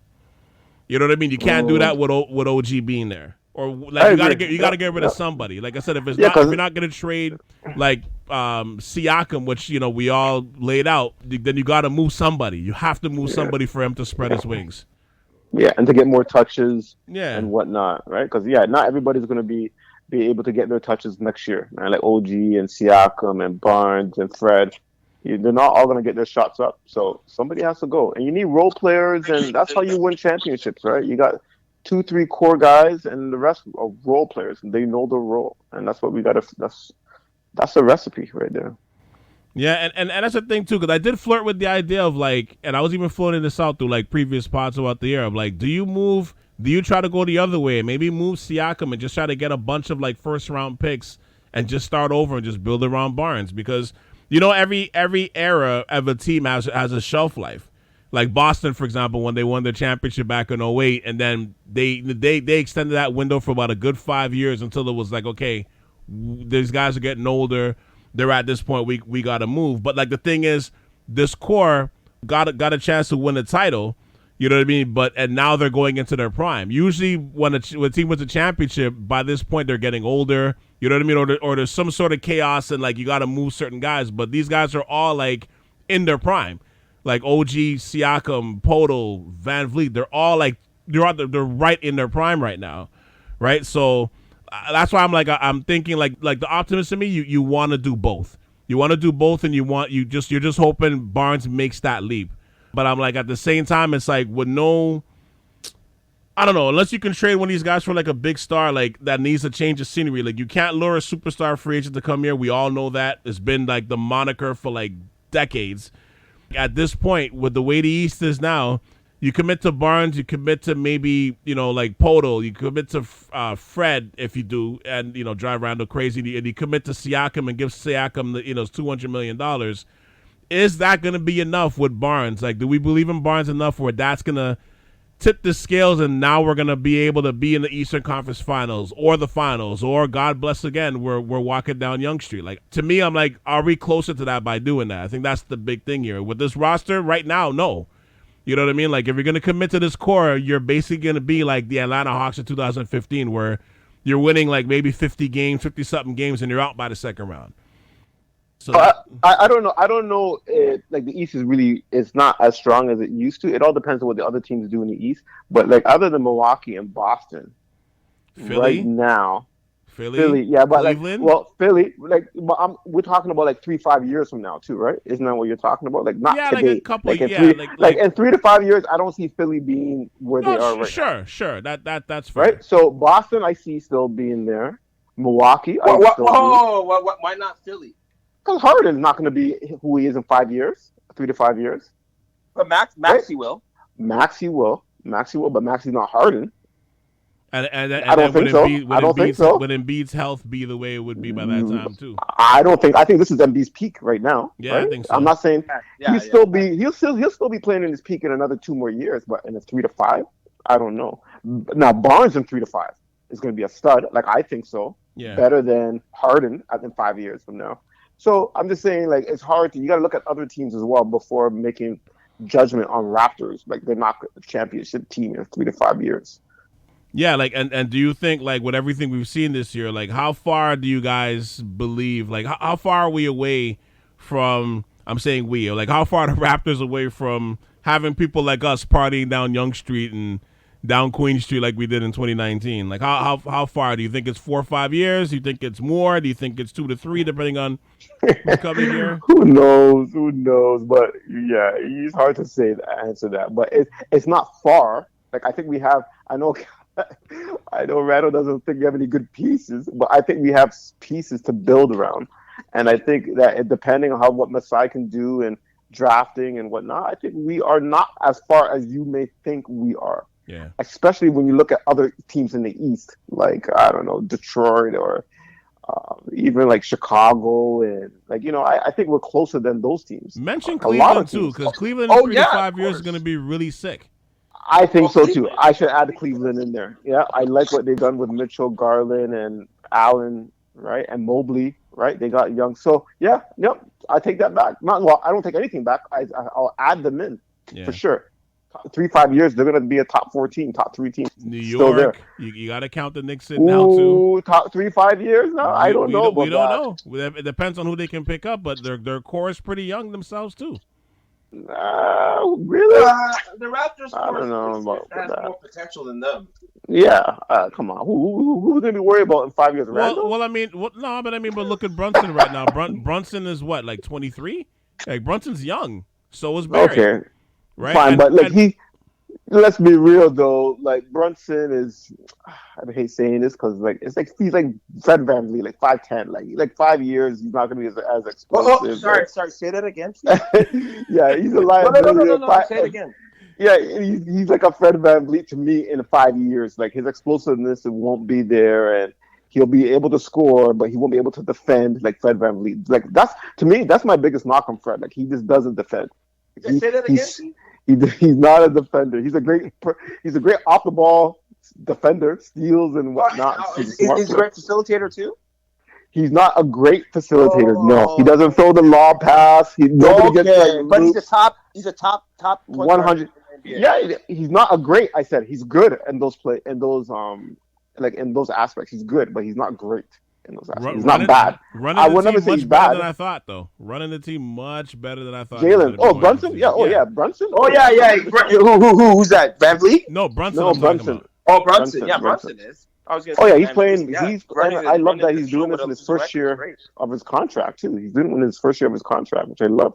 But yeah, I don't know in 3 to 5 years they're going to be there. I don't think so, to be honest. But point is that I think we are closer with the Poeltl deal, and I like our pieces. We have young pieces going into the next 3 to 5 years, so we're okay, right? It's just a matter of, and we still have our draft pick for this year, right? For 2023, right? Yeah, coming up. We do. And it's a deep draft. It's a deep draft. So I think we're going to get a nice piece. We're going to trade OG. We're going to be fine. We got Siakam, Poeltl, and Barnes, who are young. So I'm not worried. I think we're okay, especially being in the East and Durant going out the other way and Harden getting older and Embiid getting older as well with his size. He's not old, but, getting older. But it's just Giannis. Just Giannis we got to be afraid of. He's still so young. I know. Fuck, he's going to be there for like another 10 years. I know, man. Because even if he can't run, he's still 6'10". He still can play 6'10". He's 7 feet. 7 feet. So he can still block and be a distributor, put the ball on the floor. He doesn't even need to accelerate or jump, right? He still has height. So he's going to be effective. And he's slim. He's not like Embiid type of 7 foot, right? He's limber. He's a well compacted 250, 260. Yeah, he can put weight on and still be okay. So he's going to be around for the next 10 years. So he's like a Garnett. He's going to be like Garnett. He's like 28. He's like 28. 20 years. He's still gonna wreak havoc. That's the crazy part. Well, them and Boston because of Tatum and Brown. But I got 2 questions left, and then we'll wrap this up. So, do you guys consider this a lost season? Especially if we don't make the playoffs? This is my last Raptor question, by the way. Well, hold on. It's a lost season if they went after Poeltl and don't make the playoffs, right? I still think so because, I'm not saying that Poeltl was a bad move. But the whole pretense of staying pat and just picking up Poeltl was keep the core together to make a run for the playoffs. If they make it to the playoffs and they even lose the first round, I think, you know what, they salvaged the season, right? Mm-hmm. But if they don't, I would have just tanked and went after Victor, right? Try to see what we can do. Anyway. I think, I hear what you're saying. I think it's only a lost season if we make the playoffs and get bounced in the first round. You think it's not a lost season? You said. No, I think it is a lost season if we make the playoffs and get bounced in the first round. Why? But that's what's going to happen. Because so I'm saying that we may not make the playoffs. I don't know. The reason why I'm saying that because we could have had a decent lottery pick. Right. And that would have been a win. That would have been a win for me. A great win. Right. So it would have been a win for me to hear that at the start of the season that we don't make the playoffs, and I would have said it's a win. I'm only saying right now, as of now, I would rather have not done anything at the deadline and lose and go into the lottery, right? Yeah. And I would consider that still a win because I think our team is still nice. I still think our team is deep enough to make a deep playoff push for years to come. I just think it's just an off year with injuries and whatever you want to call it. And the Raps are in the 9th spot currently right now. I think I said 10th earlier. Right. As of this recording, the 9th right now. 9th. So there's a chance that they make the playoffs. So I think this is my own definition of a lost season. I'm not saying this is for anybody else. For me, is that if we win and we don't get into the lottery and we get bounced in the first round, that's a lost season. That's a lost season. But if we win, get into the playoffs, get past the second round, it's a win season. If we don't make the playoffs and get into the lottery, that's a win to me. That's a win. Sorry, I know my definitions are messed up, but those are W's for me of a good season. You just want to see a strong fight, and then that's it. They're probably going to make the playoffs because really and truly, Chicago and the Pacers right now are about 3 games behind them, and the way they're playing, I don't see them catching the Raptors. Damn. You see how lucky we got with Barnes? We got Barnes with a deep team. So we got injured. Yeah. So we got into the lottery. And we got Barnes. And we're in Tampa. We did not pardon me? And we're in Tampa. Yeah. We did not deserve to. We should not be in that lottery. We just were COVID and injuries. Well, similar. Right now, it's a similar situation. Right now, I think. Right now, it's a similar situation. Right now, our team is decent enough to be a playoff team. I think so. But if we lose, we can just add a lottery pick and then go back to being the team that we know who we are supposed to be, and push forward after that. So that's why I'm like, we should have taken advantage of this. Yeah. Our team is deep. Let's get into the lottery.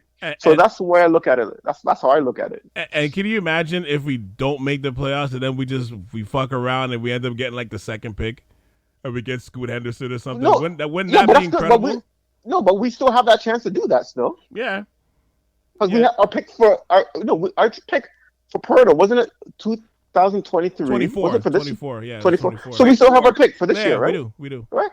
So, we can still get Scooter or Amen Thompson or the kid from Australia. We can still do it now. Mm-hmm. Man, our team is deep, man. Like, if we can get one of those players, like, it'd be the same thing like Barnes. And develop Koloko, for the love of God. I think that kid is going to be good. Koloko, I like Koloko. I know, that's what I'm saying. Let's develop him, for the love of God. He's a 7-4-1 athlete. Like, let's do. There's something in there. But you know what? I think we will develop it now with Poeltl there, like in practice, like going back and forth and learning, and because he had nobody to go up against. Who, Jamal McGlure? Like in practice, it's ridiculous. Come on, come on. I'm saying, right. So now with Poeltl, practice will develop these young kids, and this is why I'm saying I want a point guard to go against Fred VanVleet to make him run, so that we can build our young guys up. But we need those players going forward. All right, so before we wrap up, I mean, I would have wrapped up here, but obviously we saw what and we talked about in our chat groups this weekend about Ja, everything that's happened with him. I want to get your guys' thoughts before we get out of here about that, because I think that situation to me is I don't understand what he's doing. I don't get it. This is more than just youthful ignorance. You know what I mean? Like, what's going on? What's going on with Ja? Yeah, I want to wrap it up with Ja. Well, look, from my perspective, when I look at Ja, I look at it like this. When you're in the league, right, and you come in the league, all these players come in the league, everyone comes from different backgrounds. From what I've heard about Ja is that he came from a decent background. Yeah.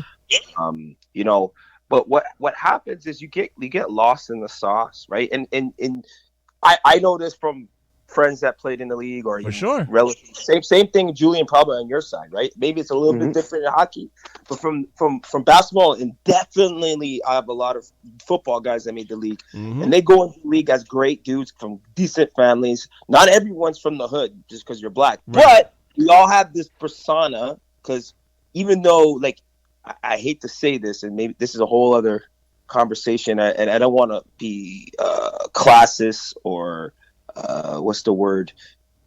I don't want to downplay our people, but I always have found, and this is my own personal experience, that even though you're from I grew up as a middle class black person, but as a middle class black person, I never, even though my parents were well off for a black family, I don't think they ever measured up to a middle class white family. Does that make sense? Okay. Yeah. It does. So my definition of well off is I consider my growing up decent, well off, right? Mm-hmm. But compared to a white family, or was I like a upper middle class? Were we well off? No, we probably were under. But I look at Morant in the same situation as we always, even though you may consider Morant middle class, we are never far-fetched from lower class, right? Because we always have family in our lower class, friends in our lower class. Like we never work up a tax bracket. We always work down, right? From association, unfortunately. And I feel like the fact that Morant's in the situation now that he's even though he was quote unquote middle class, he's now a multimillionaire. He probably still has friends that are hood. You're hanging around people. Your influence is a lot different once you make that money. Now, instead of being just a guy. You're the leader of the crew. And I think it was, I think I saw something with, I don't know what former NBA player it was that was talking about this. But anyway, regardless, this exact same thing I said is that with the responsibility you have, some people don't know how to act, right? And they revert. They try to prove that they're harder than they are. And I think that's what Morant's doing, is trying to get that.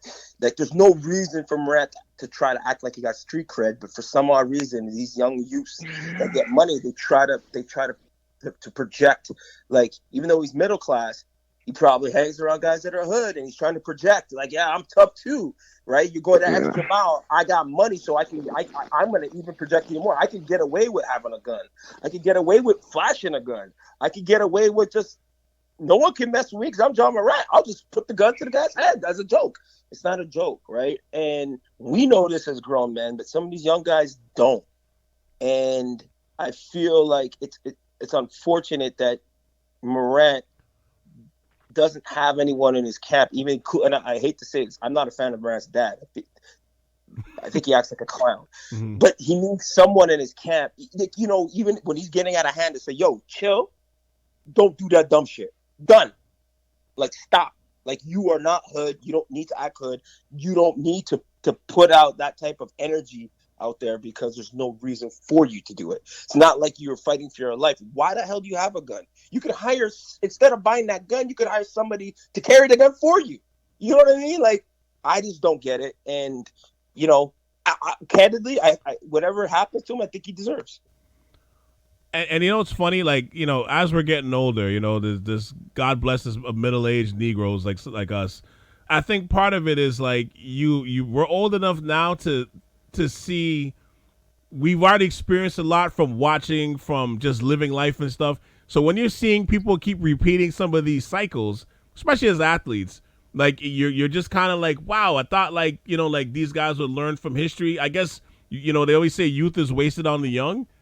You know what I mean? So it's like kind of one of those things. And it's funny you bring up Iverson, because Iverson, to me, going into this season, I thought Morant is like the new Iverson. And not because of off the court stuff. I just thought just the way his excitement, the way he plays, the way people gravitate towards him. I was like, I thought this guy was a new Iverson for this generation of the NBA, to the point where I was like, I think Reebok should have made a play for him and have him sign under Iverson's shoe. You know what I mean? Like I know he's got his own shoe, but I was like, because they still sell the answers. I'm like, it would have been great to make Ja Morant the face of the new Iversons. That would have been incredible. Yeah. You know what I mean? Yeah. Like, to me, that's what I was thinking. But I'm like, now it's like when you're seeing this stuff, especially when it's like, it's not, like, he's not from the hood. We know that. And a lot of this stuff is self-inflicted. It's him that's doing this shit. You know what I mean? So to me, it's like, you see where the lack of veterans is missed on a team like this. Because outside of Steven Adams, there isn't like a vet. And I mean like a vet, like that's been in the league, who's, you know, I hate to say this, who's black, that's been around the corner, that's just had those experiences. They don't. There's no vet like that on this team at all. Like they're all young. Like, what's his name on Miami? That's retiring. Haslam. Like Haslam. Like Haslam. But a guy but a guy like Haslam, like, we joke around like, yo, this guy's been there way too long. But a guy like Haslam would be perfect for somebody like him. He's been in the mud. He's from the mud. You know what I mean? So he knows, like, the trappings and stuff. And on top of that, like, keep it real. A lot of people don't know about Memphis. Memphis is a real city. When it comes to guns and, you know, fronting your heart, somebody's going to test that gangster. From Memphis, you've seen it. Like, somebody's going to test that gangster. Like, I mean, I know he's having a great time and running Memphis and stuff, but, like, that ain't the city you play around with that shit. Yeah, I'm just disappointed. You mentioned about history and learning from previous NBA players. He has a history just within himself in this year. Yeah. Don't forget he had the issue with the gun lasers in the Indiana, the Indiana personnel. Remember last week he was doing the gun toting on the sidelines. I couldn't believe when he did that. I couldn't believe that. it's like he has like people have to. He's creating examples for people to address. So like, it's there for people to talk to him, or players, or teammates, or coaches, or fathers, or mothers, or something. It's there, but he's just not. So I think there's something going on, like, because I don't think he was like this off the cusp, like in his last year or the year before. No, not at all. It was outside of the shit talking. We loved him. I think it's something going on. Like, it could be the new Nike contract. It could be drugs. It's something that's going on. The pressure, not even pressure. I think it's something. Well, it could be pressure. I'm saying pressure from the new contract. That's what I mean. Expectations and stuff. To make him act like a fucking idiot. I don't think so. I don't think it's that. I just think something is going on, and he's not going to allude to it right now. But I think there's something. Right. Yeah, I think it could be, because he's in a club and he's doing it. He's not thinking straight. He's definitely not thinking straight. He definitely was high or drunk or off something at that moment. There is no question. Yeah. There is no question, right? What that is, who knows? But there's something going on that he has to address and manage going forward. And it sounds like to me it's drugs. It sounds like to me, because it makes no sense. Yeah, it makes no other sense. And right? Julian and Joel Julian and Joel and Randall, you guys could both attest, because Randall, your cousin is Joel Anthony, Julian, your brother's Joel Ward, or Joe Ward. But like, we've gone out to parties, we've gone all this. I'm not gonna share details and stuff, but I'm saying like an example of like hanging with your brother, and both your family members were not like this, so we're not even gonna put them in the same realm. But the thing is, if there was even a sense of what that is, and I can say this just for myself, just being around like your brother, Julian. If your brother was anything like that, if that was me, I would have been like, "Yo, give me your phone, Joe. Give me your phone." You know what I mean? Like, I know you were already like that. I always said you were the E to his Vince. You know what I'm saying? Like, I mean that complimentary. Like, you were eating. Yeah. But I'm like seeing certain stuff, like even when I was around, like I would kind of be like looking at people, looking at certain things while I'm having a great time. I'm still like, okay, that looks a little fishy. Yo, get that person out of here. Like, we all had a little protection for him, because it was like, yeah, he's not on the Ja Morant level, but we still knew who he was. So it's like we had a protection for him. He doesn't have. So, we all have a sense. Sorry, go ahead. All of us had our head on our shoulders, and I can say the same thing with Joel. But like in his case, even with that, it's like, dude, like at that point, like where's that friend to be like, yo, get off this live? He doesn't. I was gonna cut you off and say he doesn't. Yeah, I know. Too many yes men. Yeah. And not only yes men, it's just too many knuckleheads. It's knuckleheads. Remember, Randall, somebody pointed a gun laser in the other team. And it could have been, did the people actually see a gun, or was it like one of the laser point? No, it was like a little laser pointer. Yeah, it wasn't confirmed. Yeah, either way, yeah, the connotation is yes, right. And don't forget, we didn't even discuss about him and that issue with the teenager on his property playing one-on-one and whatnot there, right? The beating the kid took. So like, again, whoa! You said the beating the kid took? I don't. Didn't he take a beating? He did. Didn't he take a beating? He did. I didn't. What do you mean he took a beating? I don't remember. I don't know what happened. Like I do know what happened, but like I don't know fresh off my mind. They're playing ball, and the kid threw the ball at him, and then he punched him up like 12, 13 times in his head, allegedly, right? Yeah. And it's ongoing now, right? The suit or whatever. Yeah, like there's so many things that's there. Like even like nobody should. If somebody throws a ball at my brother or like somebody famous, I'm like, yo, on his property. We gonna fight. I get that. But no, I'm not saying we will fight, but I'm like, yo, like we're gonna deal with this later, like something like somehow discreetly, like we're gonna make things right, right? But like I'm not gonna jeopardize his career, right, future. Like it's just like so. That's what I'm saying to Randall. It's just like not just yes men, because they're not. It's not him acting out of control all the time. It's the people that he has around him that are knuckleheads. It sounds like they're straight fucking idiots. Shoot, I remember. Jules, I remember when Michael Beasley was in Miami and his entourage. I remember telling Beasley, like, yo, what are you hanging around these dudes for? Yeah. Like, yo, just why are you hanging around these? I call him like, why are you hanging around these baby kids? Like these guys are out there just causing ruckus, like just out there young and reckless, man.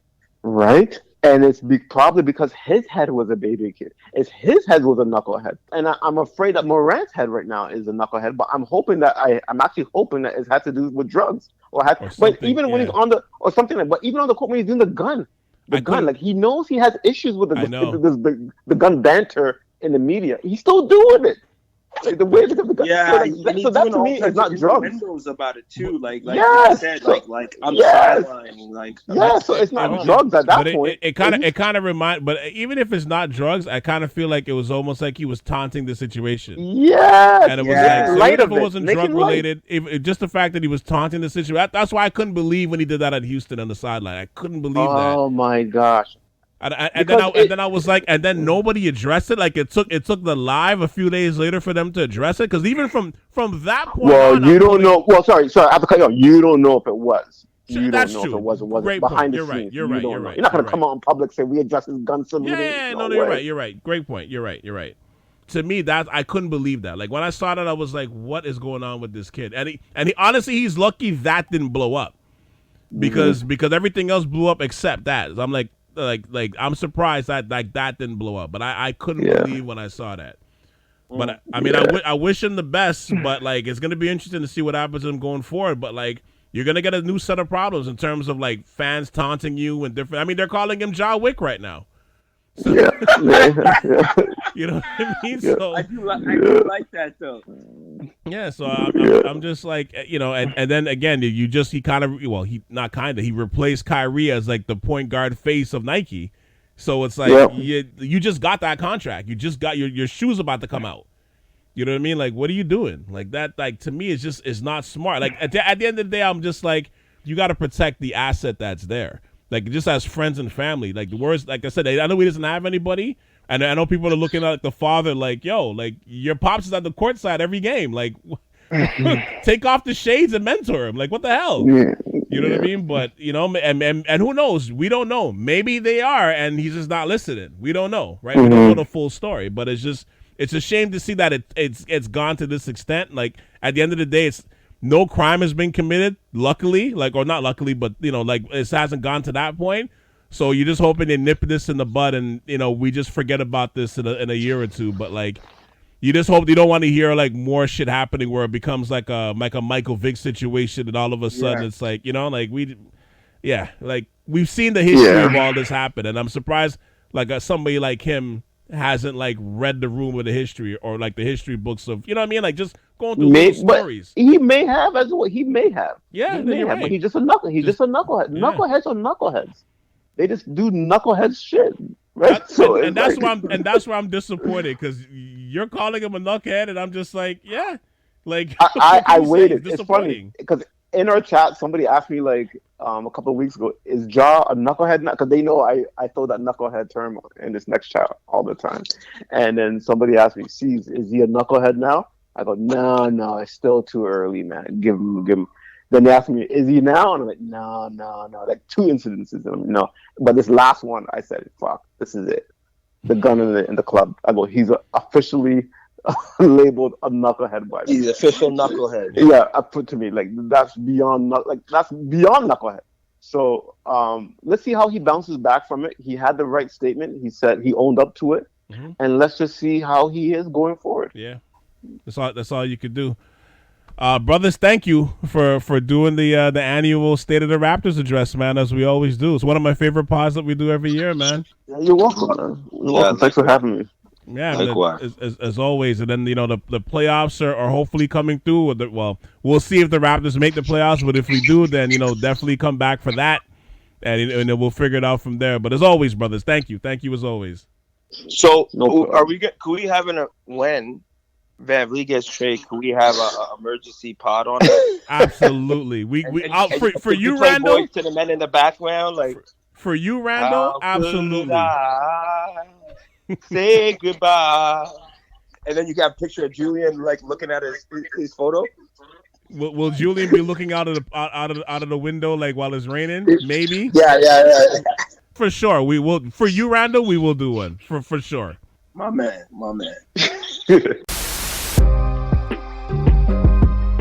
Thank you very, very, very, very, very, very, very much for checking out the latest episode of the Ave Podcast. the annual State of the Raptors Address.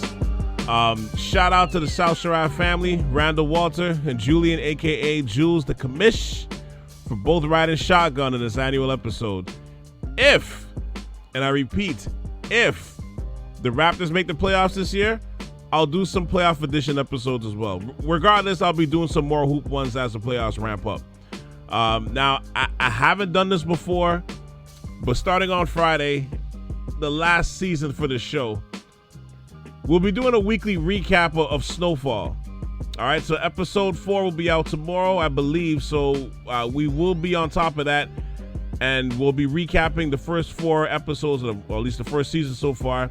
Look out for that on Friday, as well as some more interviews coming down the pipeline. Be on the lookout for all of it. I'm working.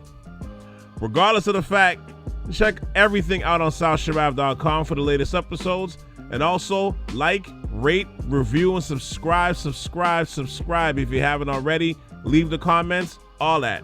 I appreciate you.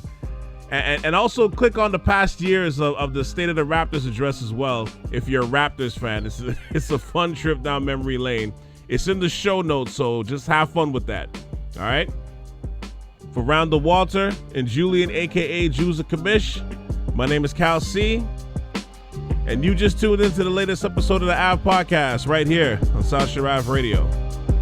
All right, until the Snowfall recaps, we out.